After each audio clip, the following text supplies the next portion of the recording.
Okay, I've made yet another modification to my little 3D printed knitting machine. And by now y'all are probably getting tired of me changing the machine. But I enjoy tweaking it and customizing it for the way that I like it to be. And in the very beginning, one of the first things that I tried to figure out how to change was I wanted a slotted yarn carrier. And I even thought about cutting a slot through the top of this thing, but I feed my yarn from a yarn mass that's up above, and I felt like the yarn would pop out, so I didn't think that was going to work very well. So I was winding some yarn this morning on my ball winder, and I saw the little coil yarn guide that they had, and I thought, well, I'm going to go find some wire and mess with that and see if I can make one. So I found some aluminum wire that you use for electric fences, and I started bending it and playing with it, and here's some of my rejects here.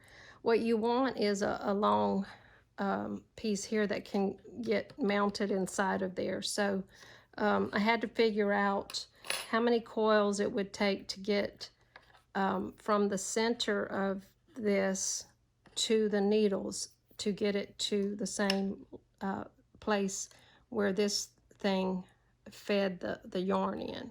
So I finally got it tweaked, and you also have to have your coils far enough apart to where the yarn can be wound into that. So to use it, I can take the yarn off the machine without cutting it if I want to start over a project or something by just holding on to two ends like this and then just unwinding it. I'm going to try to keep my fingers out of the way. You just unwind it and use your other hand to keep that away from those needles. And it just comes right off. It's not as fast as the slotted carriers, but it's still, I think, going to help me better than the original yarn guide. Now to get it back on the machine, you just put some tension on your yarn. My left hand's the one that's holding the yarn from the ball of yarn.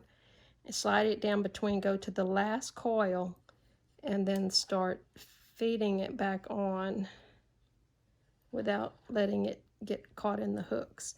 Now you're going to have to come down here and make sure that all these latches are open and that yarn is going in the hooks.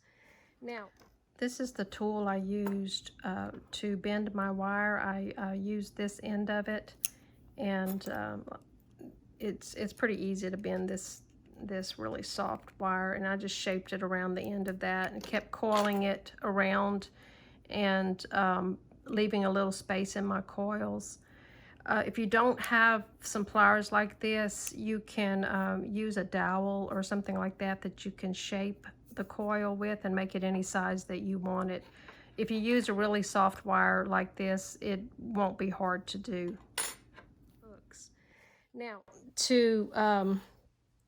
let me just show you what I used to cut I used this little hobby saw that I've been having for quite a while. I believe I got it at Hobby Lobby. Just something thin you can cut that yarn carrier off. I had the idea that I needed to preserve this in case I wanted to glue it back on if I didn't like what I was doing.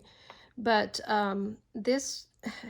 custom making this yourself gives you the opportunity to position this exactly where you want it. And the other thing, let me show you the bottom of this. The infill on this is not very thick. It's not very strong inside of there. So I 3D printed a little cap. I made it 2 millimeters thick. The first one I made I thought was too thin. I didn't feel like it was going to be enough support. But I didn't want to make it too tall because I wanted to be able to get the height of this correct. So mine is 2 millimeters. You can cut your column down as far as you want it, and then just make a different kind of a cap or whatever. But I made the hole in the top of the cap a little bit smaller than the wire, so it would be kind of tight. This one will barely move. I can move it to adjust it. I can also raise it or lower it, not very easily, but just so I can tweak it. And I don't want it moving while I'm knitting. So if this ever loosens up, you know, inside this hole, I may have to come back with some glue to tighten it up. So when I was testing where I wanted to, the height I wanted this to be and the position of it, I did it on the cast on where you're only using every other needle.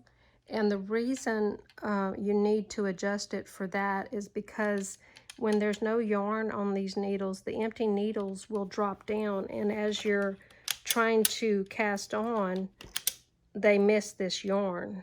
So I tested it with the cast on so that I could make sure every other needle was still grabbing the yarn that was coming out.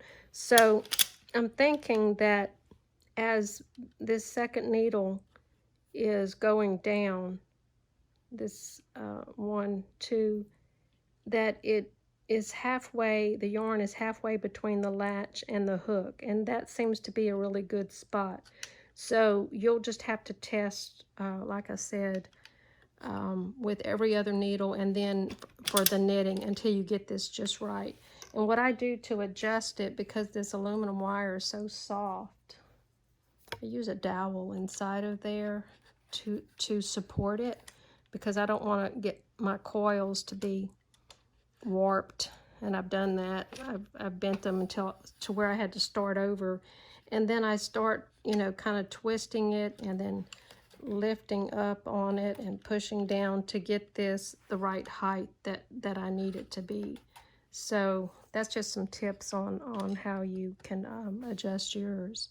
But it was pretty easy to do. It didn't take me but maybe an hour or so to cut, you know, to cut it and tweak it and test it. The little cap that I made took about 5 minutes to print, so that wasn't bad either. So anyway, I think I'm going to like this, and if I don't, I can always glue my little doodad back on there.